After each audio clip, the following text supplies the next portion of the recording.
7th 8th 9th மந்த்ல உங்க வீட்லயே இருக்கும்போது பிரஷர் அதிகமாகி ஃபிட்ஸ் வந்துருச்சுன்னு வச்சுக்கோங்க. வீட்டில் வந்து மருந்து மாத்திரை கொடுக்கணும்னு நினைக்காதீங்க. டக்குன்னு 108 இல்லை பக்கத்தில் ஆம்புலன்ஸ் கூப்பிட்டு பக்கத்தில் இருக்க ஹாஸ்பிட்டல்ஸ் ஃபஸ்ட்டு போயிருங்க. அங்கே ஃபஸ்ட் எய்டாக ஒரு இன்ஜெக்ஷன் மெக்னீஷியம் சல்ஃபேட்னு இன்ஜெக்ஷன் கொடுப்பாங்க. அது எவ்வளோக்கு எவ்வளோ சீக்கிரம் போடுறீங்களோ அவ்வளோக்கு தாயும் காப்பாற்ற முடியும், பேபியும் காப்பாற்ற முடியும். பக்கத்தில் இருக்க ஹாஸ்பிட்டலில் போய் ஃபஸ்ட் எய்ட் எடுத்துக்கோங்க. அவங்க ஃபஸ்ட் எய்ட் கொடுக்கும்போது தான் அந்த பிபியை குறைச்சிட்டு அப்புறம் வேறு ஹாஸ்பிட்டலுக்கு அனுப்புவாங்க. ப்ரெஷர் கூட இருந்துக்கிட்டே இருக்குன்னா உடனே சிசேரியன் பண்ணி பேபியை டெலிவரி பண்ணிட்டாங்கன்னா மதரையும் காப்பாற்ற முடியும், பேபியும் காப்பாற்ற முடியும். ஸோ அந்த நேரத்தில் நீங்கள் கூடயே இருந்து தைரியமாக இருங்க. கட்டாயம் மதரும் பேபியும் சேஃபாக இருப்பாங்க. ஹெல்த்தி பேபி அதாவது 7th 8th 9th மந்த் ரொம்ப முக்கியம். பெண்களுக்கு இந்த 7, 8, 9வது மாதம் வந்து ரொம்ப இரிட்டபிளா இருப்பாங்க, எரிச்சல் படுவாங்க, ஃபெட்டிக் சோர்வா இருப்பாங்க. எதுக்கு அடுறாங்கன்னு தெரியாது, டக்குன்னு அடுத்துருவாங்க. மூடு மாறிக்கிட்டே இருக்கும். இங்க போலான்னு சொல்லுவாங்க, கொஞ்ச நேரத்தில் அங்க போக வேண்டாம்னு சொல்லுவாங்க. இது சாப்பிடணும்னு சொல்லுவாங்க, அப்புறம் கொஞ்ச நேரத்தில் வேண்டாம்னு சொல்லுவாங்க. அப்புறம் அவங்கள பத்தி உள்ள இமேஜ் தான் அழகா இல்லையோ, கணவர் நம்மளை பிடிக்காத போயிருமோ, நம்ம வெயிட் ரொம்ப போட்டுட்டோமோ அப்படிங்கிற செல்ஃப் இமேஜ் வந்து ரொம்ப கொஞ்சம் மாற்றம் அடையும். சிலவங்க பிரெக்னன்சி சமயத்தில் அழகா இருக்கிறங்கிற சிந்தனையில இருப்பாங்க. சோ இதை வந்து நீங்க முக்கிய கவனம் கொடுக்கணும். இதை பொருட்படுத்தாம அலட்சியப்படுத்திடாதீங்க. அவங்க ஹாப்பியா இருக்கணும்னா உங்களோட ஈகோவை விட்டு தள்ளுங்க. விட்டு தள்ளிட்டீங்கன்னா உங்க பேபி ஹெல்த்தியா இருக்கும். End of the day baby ஹெல்த்தியா இருக்கணுங்கிறதா உங்க 2 பேரோட மெயின் எய்ம் இல்லையா? 7th 8th மந்த்ல பேபிக்கு எப்பப்பெல்லாம் ஸ்கேன் பண்ணுவாங்க, அதாவது உங்களுக்கு ப்ரெஷர் இருக்கிறதுனால பேபியோட வயிறு சுற்றி இருக்கிற இது வந்து கரெக்டாக வளருதான்னு பார்ப்பாங்க. ஏன்னா அது அப்படியே தங்கிடும். பிளட் சப்ளை அது கரெக்டாக வரலன்னு வச்சுக்கோங்க, லிவர் கொஞ்சம் சுருங்க ஆரம்பிச்சிடும்.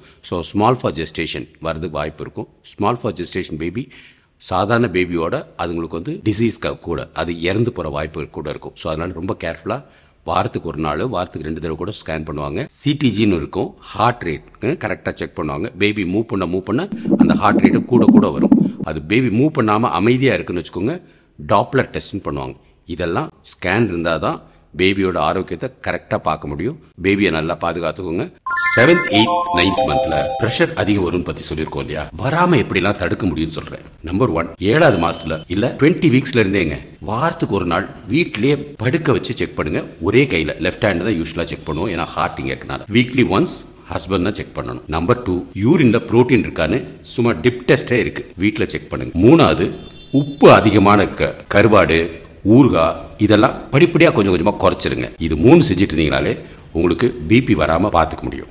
7th 8th மந்த்ல பிரஷர் வந்துருச்சுன்னா பேபியை எப்படி அஃபெக்ட் பண்ணுட்டு ஃபாதர் உங்களுக்கு தெரியணும். நஞ்சு பிரஷர் அதிகமாச்சுன்னா சின்னதாயிடும். அப்ப பேபியோட growthம் அதுக்கு தகுந்த மாதிரி சின்னதாயிரும். ஏன்னா உணவு, ஆக்சிஜன் இதெல்லாம் பேபிக்கு போறது குறைஞ்சிரும். IUGRன்னு சொல்லுவோம், intra uterine growth retardation. So இந்த மாதிரி குழந்தைகளை வெயிட் கம்மியாக்குறது பிரஷர். நம்பர் 2, நஞ்சு பின்னாடி ரத்தம் கசிஞ்சிரும். அது என்னது? அப்ரப்ஷன். ப்ரெஷர் அதிகமாக இருக்கும்போது பின்னாடி வந்து சாஃப்டாக தான் இருக்கும். ரத்தம் கசிஞ்சிருச்சுன்னு வச்சுக்கோங்க, பேபியை இமிடியேட்டாக டெலிவரி பண்ணுற மாதிரி இருக்கும். 3வது, பிரிமிச்சுரா குறப்பிரசவம் ஆகிறதுக்கு வாய்ப்புகள் அதிகம். இன்னொன்று, ப்ரெஷர் அதிகமாச்சுன்னு வச்சுக்கோங்க, தாயை காப்பாற்றுறதுக்காக பேபிக்கு 7 மாதம் 8 மாசத்துலயே டெலிவரி பண்ண வாய்ப்புகள் அதிகம். முக்கியமா ப்ரெஷர் மாத்திரை கொடுத்தா அதை கட்டாயம் சாப்பிடுங்க. 2 மாத்திரை தான் இருக்கும், மாத்தி கொடுப்பாங்க. அது மாத்திரம் தான் பேபி அஃபெக்ட் பண்ணாது. மற்ற எல்லா ப்ரெஷர் மாத்திரையும் பேபி அஃபெக்ட் பண்ணும்.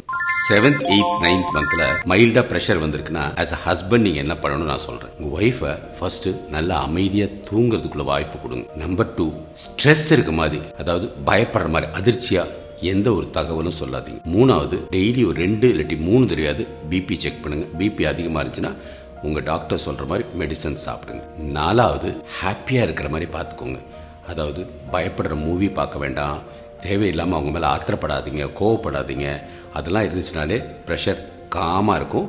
பேபி படிப்படியாக கொஞ்சமாக வளரும். டாக்டர் கரெக்ட் டயத்தில் டெலிவரி பண்ணிடுவாங்க. 9வது மாசத்துல உங்க குழந்தை வந்து இந்த விலா எலும்பு அந்த அளவுக்கு வந்துருச்சுன்னு 9ஆம் மாசம் ஸ்டார்ட் ஆயிடுச்சுன்னு அர்த்தம். பேபி இப்படி இருக்கும், அது வந்து குட்டி கீழே இருந்து வளர இங்க வந்து இந்த விலா எலும்புல தட்ட ஆரம்பிக்கும். அப்புறம் தான் இன்னும் கொஞ்சம் அதிகமாகும். ஸோ விலா எலும்பு தட்டுச்சுன்னா 9th மந்த். பெண்களை பொறுத்த வரைக்கும் சிலருக்கு வயிற்றுல இவ்வளவு பெரிய குழந்தை இருக்கு, ஏதாவது வந்து குழந்தைக்கு இன்ஃபெக்ஷன் வந்துருமோ அப்படிங்கிற ஒரு சிந்தனையில அவங்களுக்கு வந்து உடலுறவுல இன்ட்ரெஸ்ட் இல்லாம கூட இருக்கலாம். அதே தான் ஆண்களுக்கும் 9ஆம் மாசத்துல உடலுறவு இருக்கணும்னு ஆசை இருக்கும், இல்ல உடலுறவு இருக்கக்கூடாதுன்னு இருக்கும்.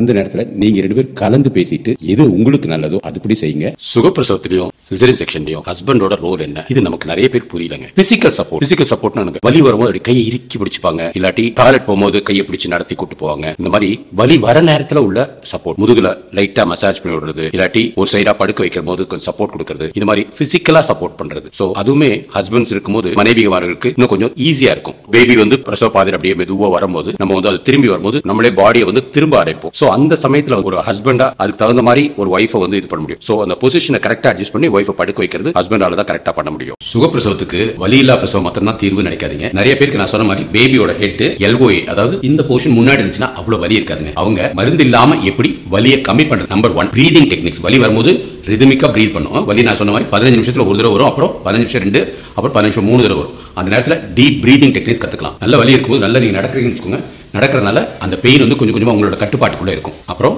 மசாஜ், உங்களுக்கு வயிற்றுல இங்கே தான் பெயின் இருக்கும், முதுகுல நல்லா மசாஜ் பண்ணும்போது இந்த பெயின் இங்க குறைஞ்சிடும். அப்புறம் தேவையான அளவுக்கு லைட்டா அது கோல்ட் வாட்டரோ இல்ல மைல்டா வார்ம் வாட்டரோ வச்சுக்கினாலும் பெயின் குறையும். அது இல்லாம ஜிம் பால்ல நல்லா உட்கார்ந்து இது பண்ணும்போது கர்ப்பப்பை வாயில இருக்கிற பெயின் ஜிம் பால்னால பெயின் குறையும். கூட கணவரோ இல்ல நல்ல பாசிட்டிவா உங்களை ஆறுதல் சொல்றவங்க கூட இருந்தாலும் வச்சுக்கோங்க, 60% பெயின் குறையும். நார்மல் டெலிவரி 50% இருந்து 70% அதிகப்படுத்தலாம். 7th 8th மந்த்ல இருந்து அடி வயிற்றுல தொப்பை காமனா எல்லாருக்கும் வந்துடும். இது எதுக்காக மெயினா வருதுன்னா, பேபிக்கு ஃபீடிங் டயத்துல நம்ம உணவே இல்லைன்னா அது அப்படியே மதர்ஸ் மில்கா மாத்துறது. நம்ம என்ன பண்றோம், குழந்தை பிறந்த பிறகு நிறைய சாப்பிட்டுட்டே இருக்கும். அதனால ஃபர்ஸ்ட் பாதிக்கப்படுறது லிவர். சோ லிவர் ட்ரீட் பண்ணாதான் நீங்க அடிவயிற்று தொப்பையை ஃபர்ஸ்ட் ஸ்டெப்பா பண்ண முடியும். லிவர் எப்படி ட்ரீட் பண்ணு பாத்தீங்கன்னா, லிவர்ல பீரோ மாதிரி எல்லாத்தையும் உள்ள வச்சுக்கிறதுக்குள்ள கெபாசிட்டி இருக்கு. சோ அதை படிப்படியா நம்ம குறைக்கணும். ஃபர்ஸ்ட் ஸ்டெப்பா டெய்லி 12 hours லிவருக்கு ரெஸ்ட் கொடுங்க. டெய்லி 12 hours என்ன, சாப்பிட்டதுல 3 மணி நேரத்துக்கு லிவர் வேலை பார்க்கும். சோ சாயங்காலம் 6 மணிக்கு சாப்பிட்டீங்கன்னா 9 மணி வரைக்கும் வேலை பார்க்கும். 9ல இருந்து காலையில 6 மணி வரைக்கும் அது ஒன்னும் சாப்பிடக்கூடாது. 12 மணி நேரம் லிவருக்கு ரெஸ்ட் கொடுத்தீங்கன்னா லிவர்ல இருக்கிற கொஞ்சம் கிளைகோஜன் உடம்புல யூட்டிலைஸ் பண்ண ஆரம்பிக்கும். கணவன் மனைவிகள் ஒரு 10 வருஷமா சம்டைம்ஸ் குழந்தையே இல்லாம லீட் பண்ணிருப்பாங்க. கணவன்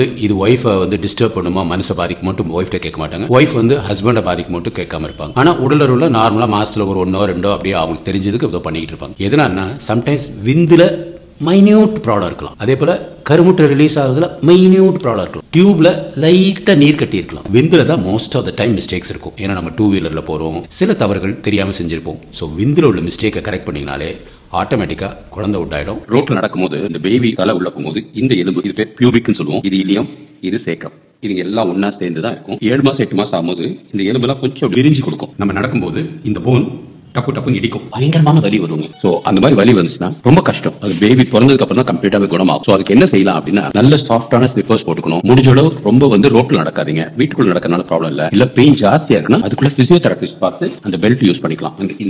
இந்த ஜாயிண்ட் மாத்திரம் ஃபிக்ஸ்டா இருக்கிற மாதிரி.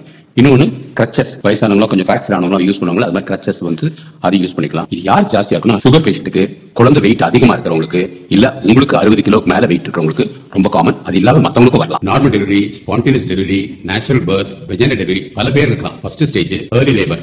ஏர்லி லேபர்ல பெயின் இருக்கும், இர்ரெகுலரா இருக்கும். எப்போ வேணாலும் பெயின் வரும், போகும், அப்படி போயிடும். அது கொஞ்சம் கொஞ்சமா படிப்படியா ரெகுலரா பெயின் வர இருக்கு. அதுதான் நீங்க செகண்ட் ஸ்டேஜ் போறீங்கன்னு அர்த்தம். அதான் ஆக்டிவ் லேபர். ஆக்டிவ் லேபர்ல 15 நிமிஷத்துக்கு ஒரு வலி வரும், அப்புறம் 10 நிமிஷத்துக்கு ஒரு வலி வரும், அப்புறம் 10 நிமிஷத்துக்கு 3 வலி வரும். எல்லாம் 30 செகண்ட்ல இருந்து 40 செகண்ட். நம்ம நினைச்சோம்னா வலி ஜாஸ்தி இருக்கும். நல்ல ஒரு 3 தடவை மூச்சு நல்லா எடுத்து விட்டீங்கன்னா அது போயிடும். பட் பெயின் சிலவனுக்கு மைல்டா இருக்கும், சிலவனுக்கு ரொம்ப ஜாஸ்தி இருக்கும். அது எதனாலன்னா இந்த பேபியோட தலை தான். பேபியோட தலை முன்னாடி இருந்துச்சுன்னா நார்மலா பெயினோட இருக்காது. பட் இதே ஆக்சிபிட்ட போஸ்ட் இருக்குன்னா எறும்புல முட்டி வரும்போது பெயின் அதிகம் இருக்கும். 3வது ஸ்டேஜ் சர்விக்ஸ் ஃபுல்லா திறந்துடும். கர்ப்பப்பை வாய் ஃபுல்லா திறந்து பேபி ஹெட் நல்லா கீழே வர வரைக்கும் டிரான்சிஷன் ஃபேஸ். 4வது ஸ்டேஜ் புஷிங் ஃபேஸ். இல்ல நமக்கே புஷ் பண்ணுற ஃபீலிங் இருக்கும், பட் பேபி ஹெட் இன்னும் மேல இருக்கும். 5வது ஃபேஸ் பிளசண்டா வெளியில வரதுதான். இந்த 5 ஃபேஸையும் கரெக்டா பண்ணா 95% நார்மல் டெலிவரி தான் இருக்கும். கேஷுவலா வருவாங்க, இந்த பக்கம் அந்த பக்கம் நடப்பாங்க. அரை மணி நேரம் 1 மணி நேரத்துல டெலிவரி ஆயிடுவாங்க. பெருசா அவங்களுக்கு பெயின் இருக்காது. ஆச்சரியமா இருக்கும். என்ன ஒரே காரணம்னா, சுகப்பிரசவத்தை பத்தி இன்னும் கொஞ்சம் ஆழமா தெரிஞ்சுக்கணும். பேபிக்கு பின்புறம் ஆக்சிபிட் சொல்லுவோம், முன்புறம் ஃப்ரான்டல் சொல்லுவோம். சோ ஆக்சிபிட் முன்னாடி இருந்துச்சு வச்சுக்கோங்க, இப்படி முன்னாடி இருந்துச்சுன்னா குழந்தை ஈஸியா டெலிவரி ஆயிடும். அதுவே இப்படி இருக்குன்னு வச்சுக்கோங்க, குழந்தை முகத்தை பார்த்துட்டு இருக்குன்னு வச்சுக்கோங்களேன், இது ஆப்போசிட்னு சொல்லுவோம். சோ இது ஃபுல்லா ரொட்டேட் ஆகி கம்ப்ளீட்டா ரொட்டேட் ஆகி அப்புறம் தான் இப்படி வரும். சோ அதுக்கு டைமும் ஆகும், 8 மணி நேரம் ஆகும், பெயினும் அதிகமாகும். நீங்க அதனால பிரசவத்துல கத்துறவங்களை கெலட்டா பண்ணாதீங்க. சிலவங்களுக்கு பெயின் கம்மியா இருக்கும், சிலவங்களுக்கு பெயின் அதிகம் இருக்கும். காரணம் பேபியோட பொசிஷன் தான், மதரோட எதுவுமே கிடையாது. மதர்ஸ் சுகப்பிரசவத்துக்கு தயாரா இருக்காங்க. கர்ப்பிணி பெண்கள் முதல் வாரத்துல இருந்து சாப்பிடுற உணவுல இருந்து ஆரம்பிக்குது. வயிற்றுல குழந்தை வளரும் போது தாய்மார்கள் அவங்களுக்கு தெரியாம அதிகமா சாப்பிடுறது கோக்கு, பெப்சி, கேஎஃப்சி, அது இதுன்னு இந்த அமெரிக்கால இருந்து வர ஃபுட் இருக்குல்ல, அதை நிறைய சாப்பிட்டீங்கன்னா கட்டாயம் அது நேரா பேபியை போய் பிறக்கும் போதே 5-6 கிலோ வெயிட்ல பிறக்கும். அதுக்கப்புறமும் மதர்ஸ் மில்க் அதுங்க நிறைய குடிக்கும், மற்ற உணவுகள்ல நிறைய சாப்பிட்டு அதிகமா வெயிட் போட்டுரும். சோ சைல்ட்ஹுட் ஒபிசிட்டியை நம்ம கண்ட்ரோல் பண்ணணும்னா வயிற்றுக்குள்ள குழந்தை கரு உண்டானதுல இருந்தே உணவு கட்டுப்பாடு கட்டாயம் தேவைங்க. உணவு உங்களுக்கு முக்கியம், ஆனா அளவுக்கு மீறினா அமிர்தம் நஞ்சு.